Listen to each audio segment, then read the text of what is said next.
This is United Network News with Sunny Galt, Calen, Kimberly Gogan, and our field messengers from around the world. Here's today's real news. Unidentified 6-foot drones have been spotted across New York, New Jersey, and Pennsylvania, sparking concern among locals, while their purpose remains unclear.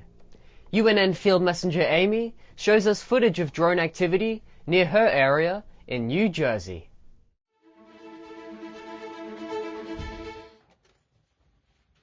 Hi, Field Messenger Amy reporting for UNN from Morris County, New Jersey. There have been large 6-foot drones spotted over New York, New Jersey, and into Pennsylvania. It has been reported that these drones have been able to avoid detection by helicopters and radio. They are said to sound like a motorcycle more than a plane. These night flights started in November and continue now. Picatinny Arsenal, a joint center of excellence for guns and ammunition, is a U.S. military research and manufacturing facility in Morris County. John Kirby has stated that the sightings are not in restricted airspace and are being flown lawfully. However, Picatinny Arsenal is always a no-drone area.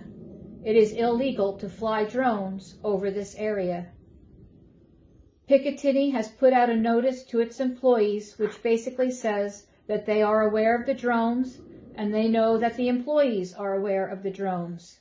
And all they can definitely say is that they have nothing to do with Picatinny.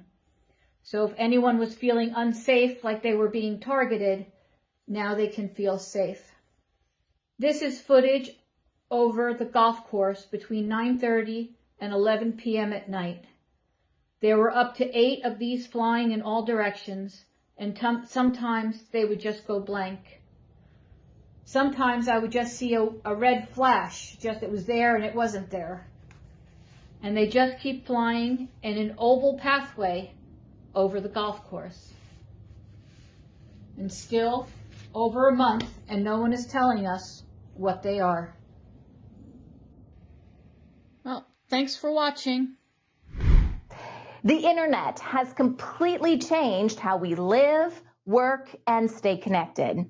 It's made life easier in so many ways and touches just about every part of our daily routines. Still, access to the internet remains a pressing global issue, with millions lacking reliable and affordable connectivity. The first step to getting everyone online is ensuring access. But 5% of the population still lacks even basic mobile networks.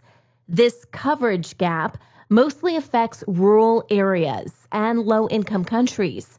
Building internet infrastructure in remote locations is expensive, and providers often avoid these areas even if they don't see enough potential customers. Unstable governments and complex regulations can make it even harder to bring internet access to these regions. Closing the digital divide isn't just about internet coverage. There's also a usage gap. While 95% of people have internet access, only 67% actually use it. Cost is a big factor. In low-income countries, a basic mobile broadband plan costs 9% of the average income, compared to much less in wealthy nations, according to the International Telecommunication Union. But it's not just cost. Many lack access to devices like smartphones or computers, reliable electricity, or the skills to use the technology effectively. The biggest challenge in closing the digital divide is that technology keeps evolving, and access isn't equal. New tech creates new services, but not all regions get access at the same time, widening the gap. It is a fundamental right to not see your child die of an appendicitis because you live in a village that is 3 hours hike from the provincial city. It is a fundamental right for you to educate your children in your village and not having to send only the boys to the college downtown because you need to choose whoever will be educated among your children. You want to educate the girls, the boys in the village for as long as possible. So in that sense, yes, it is part of the value that the human rights deliver to every person in the world, which is education, health, and internet is part of that. Communication is part of that, because without that, people will continue not having access to those fundamental needs. Internet access is not a luxury. It's a tool for empowerment.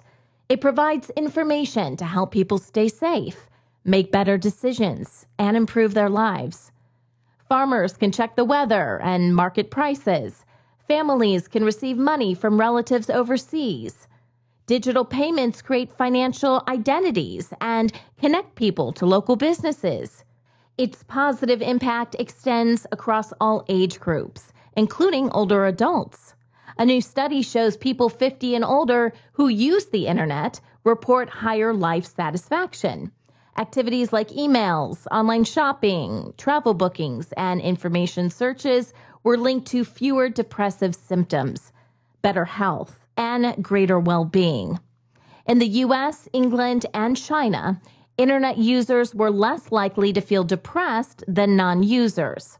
While frequent use didn't always improve mental health, it reduced loneliness by enabling social connections and access to information and services, addressing important health challenges for older adults. If it had not been for the program, ACP, I would not have internet. Well, I like to read the news. I like to listen to music. I like to play games on the internet. I'm learning to play guitar, and I just love it. That it's just right here. It's in my house. I don't have to go anywhere. If the weather is bad outside, oh well, doesn't affect me.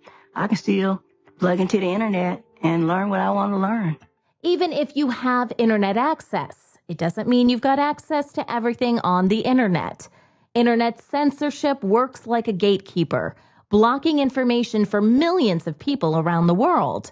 Some say it's needed for security or to uphold social norms, while others argue it's a violation of basic rights.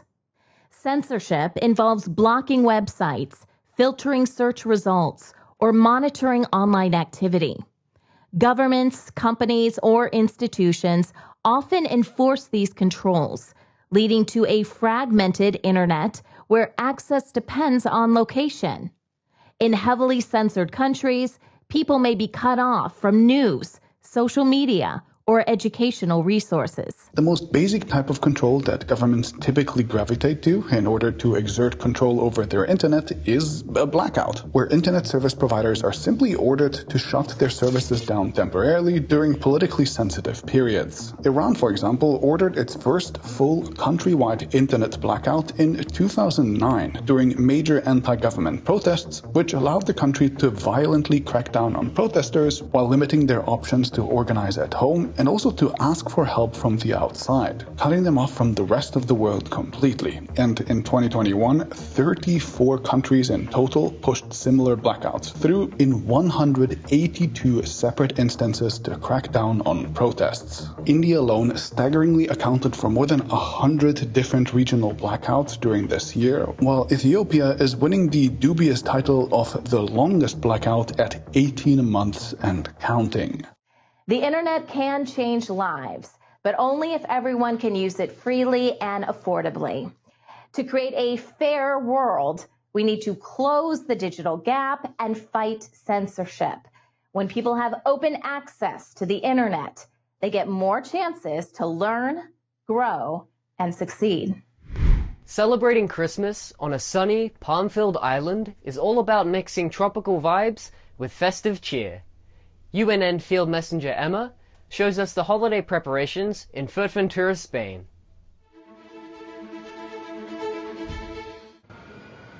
Hi, this is Emma, Field Messenger for United Network News, reporting from Fuerteventura, Spain, in Europe. This is a Christmas report. I will celebrate Christmas in Fuerteventura, and I'll take you on a journey. Oh, look, I discovered some footsteps, and it says Papa Noel. Papa Noel. It means Santa Claus. Oh, look at this. This is the basement where Santa is storing his packages and his Christmas trees. Oh, look at this. And here, the kids have started to leave letters for Santa. How do we get into Christmas spirit on a subtropical island with sunshine, warm weather, and palm trees everywhere? Well, there are reminders everywhere. Every shop and shopping center has their Christmas decorations, and we are reminded about Christmas, the Christmas story. Most shops sell Christmas hats, t-shirts, other Christmas clothing. There are many places where you can take your Christmas picture for family and friends or for social media. Christmas decorations are very popular both on Christmas markets and in every shop. The local governments are helping to create a Christmas spirit by decorating most of the roundabouts and the park areas with a Christmas flower called poinsettia. The poinsettia is a commercially important flower, like a plant, and it's definitely connected to Christmas flora displays. Further on, the Chinese megashops has also found their way into the island. They offer an enormous amount of Christmas stuff you don't really need. But it's fascinating to see how creative they are in producing different products and marketing them, making them more attractive in the shops, how they display them. We prefer to make our own Christmas decoration from natural materials and also to make our own Christmas food, not to buy from the shops. So when the Christmas tree has been decorated, we can all relax and enjoy the holiday with family and friends. And no stress for Christmas. Thank you. Thank you for watching, and Merry Christmas to everyone. The Limatola Castle, near Naples in Italy, hosts a vibrant Christmas market, enchanting visitors with traditional local cuisine and handmade Christmas ornaments. UNN Field Messenger Maya explores the market stalls. Hi, this is Maya, a field messenger for United Network News, reporting from the Limatola Castle near Naples in Italy. The Limatola Castle also serves as a vibrant hub for events and traditions, especially in November and December, when the castle's expansive courtyards and ancient halls come alive with hustle and bustle of Christmas festive activities and centuries-old traditions in medieval costumes. I found the Christmas market at Limatola Castle a sensory delight, featuring an array of stalls adorned with handmade crafts. As I walked through the stalls, I encountered not only products showcasing their craftsmanship and aroma of traditional Neapolitan cuisine wafting through the air, but also stories, as each craft and culinary delight carrying a piece of history, tradition, and blending the past with the present. As I wandered through the castle's corridors, adorned with heraldic emblems and period furniture, I found myself transported back in time. The echoes of laughter from grand banquets and the whispers of strategic discussions seemed to linger in the air, creating an immersive experience that captures the essence of a bygone era. The Limatola Castle stands as a timeless testament to history and a beacon of enchanting atmosphere. The castle is a fortress-turned-mansion, with its imposing stone walls and architecture. It tells a story that spans over 1,000 years, being a defensive structure in the 10th century. During the following centuries, the castle evolved from feudal stronghold to a noble residence. Hope you enjoyed it, and thank you for watching. Prisons are often known for tough conditions, confinement, isolation, and little room for personal growth. But more and more people are realizing it's time to move away from punishment to rehabilitation in the criminal justice system. Instead of sticking to a cycle of retribution, the focus is shifting to giving inmates the tools and support they need to successfully rejoin society after their release. Recently, allegations of abuse and dire living conditions at Virginia's Red Onion State Prison in the U.S. have led to demands for independent investigation. Reports of inmates setting themselves on fire in protest have raised serious concerns about the treatment of prisoners and the facility's conditions. Advocacy groups and lawmakers are demanding answers, while state officials push back, calling the claims politically motivated. This is not an isolated case. The Equal Justice Initiative reports in America's prisons, inmates face violence, abuse, and neglect under corrupt officials who act without accountability. Many are denied medical care, mental health support, addiction treatment, and suicide prevention. Instead, they end up in solitary confinement, which only fuels anxiety, paranoia, and depression. Many people in the U.S. criminal legal system face minor charges, like misdemeanors or probation violations, not serious crimes. Yet even these low-level offenses can lead to jail time and harsh consequences. Instead of funding community safety programs, cities continue to spend heavily on punishing minor offenses. Many people believe harsh sentences and tough prison conditions deter crime, but research says otherwise. While the current structure upends the lives within its walls, the criminal legal system affects people on the outside too. Nearly half of all adults living in the U.S. have had an immediate family member incarcerated for at least one night. That's approximately 113 million people. 1 in 4 has had a sibling incarcerated, 1 in 5 has had a parent incarcerated, and 1 in 34 people has had an immediate family member spend 10 or more years in prison. Clearly, mass incarceration is far-reaching in its impact. But is locking up millions of people keeping the country safe? The simple answer is no. There's ample evidence that higher rates of incarceration don't lead to lower rates of crime. This includes violent crime, which is often called upon as a justification for locking people up. Instead, reduction in crime has been explained by factors such as increased employment, higher wages, and improved graduation rates. In other words, investments in people, not jails and prisons, leads to a decrease in crime.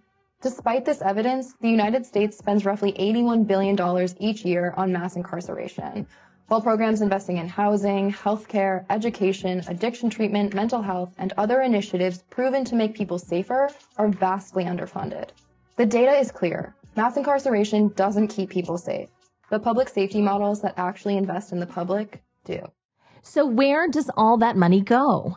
A big part is paid to more than 4,000 vendors supporting the prison system, like healthcare providers and food suppliers.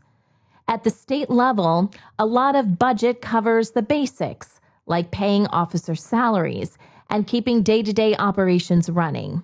It's a massive system with a hefty price tag. Meanwhile, private prison companies are making an estimated $374 million in profits annually, according to Statista, often by cutting costs.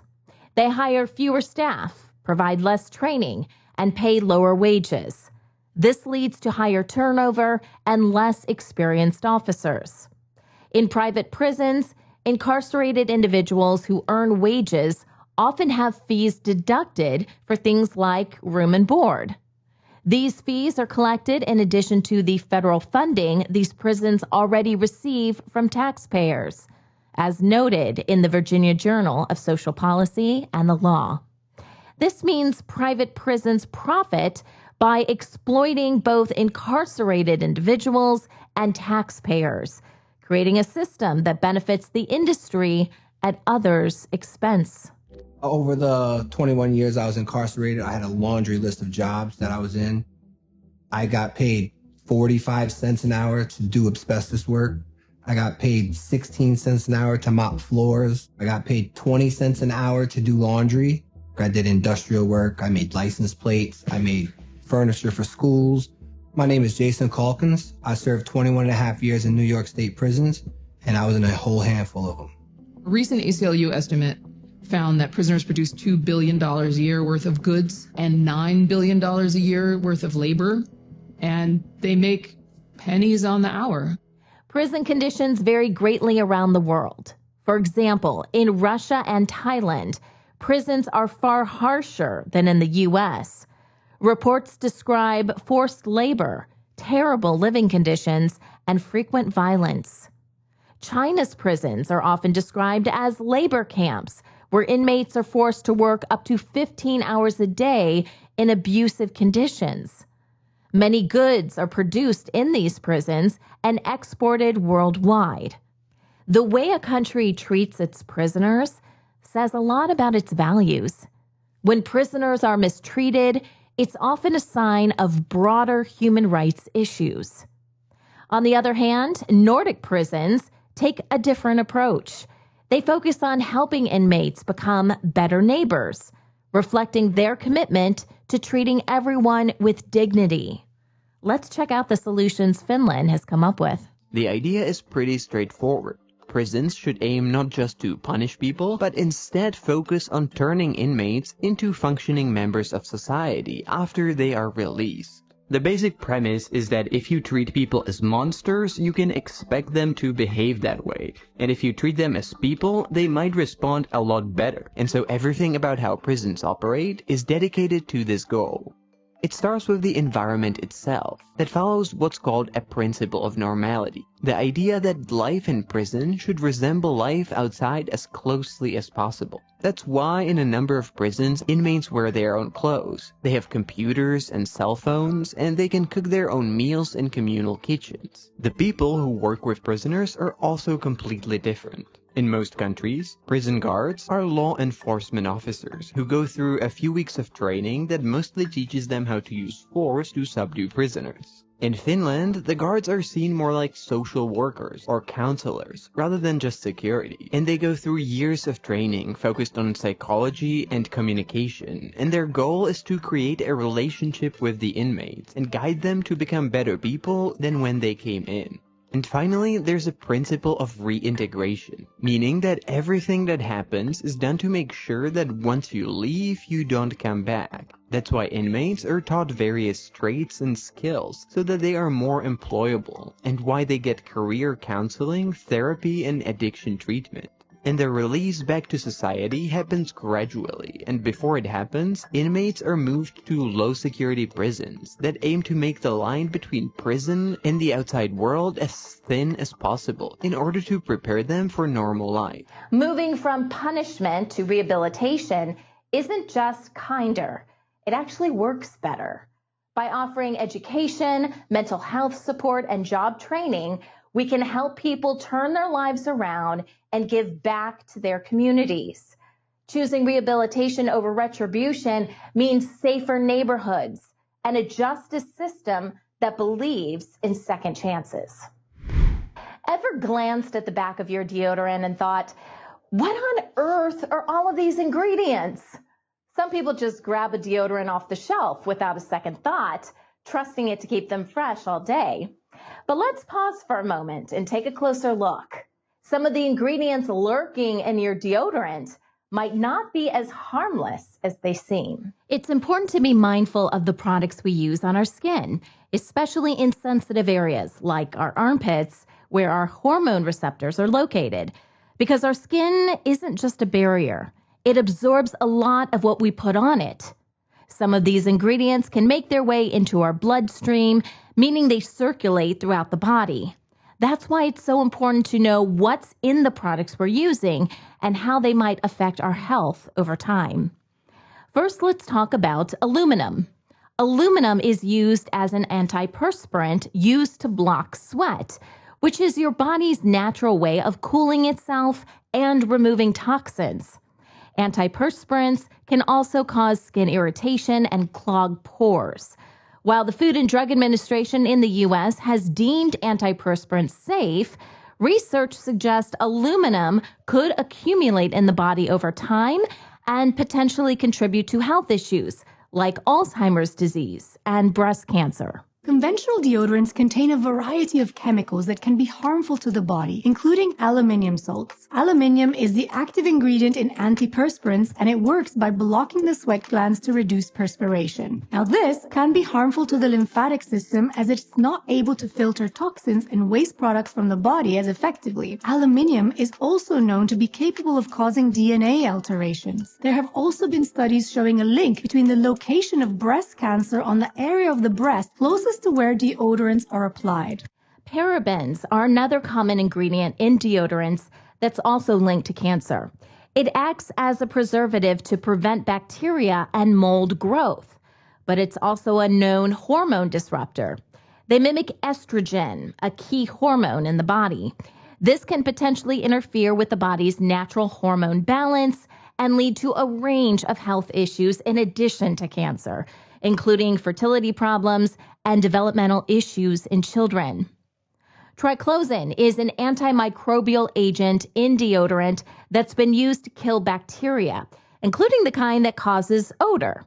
Sounds good, right?